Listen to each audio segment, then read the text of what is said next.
Fa 2 setmanes us avisàvem de les retallades que estava aplicant la Conselleria en quant al currículum i especialment al currículum de valencià.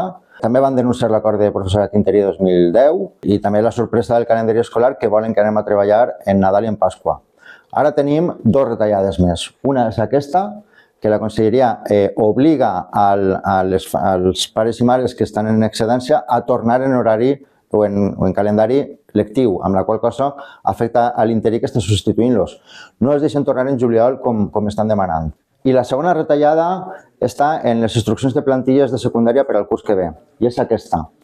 Les cues horàries de 10 i 11 hores s'adjudicaran per 9 hores només, i la que fa 10 i la que fa 11 es redistribuiran entre els membres del departament, és a dir, la faràs tu i tu. Des del TPB diem prou a aquestes imposicions, censures de currículum i retallades. I vos animem a participar el dia 12 i 24 de març massivament en les concentracions a les portes dels vostres centres i especialment en la vaga del dia 31 de març.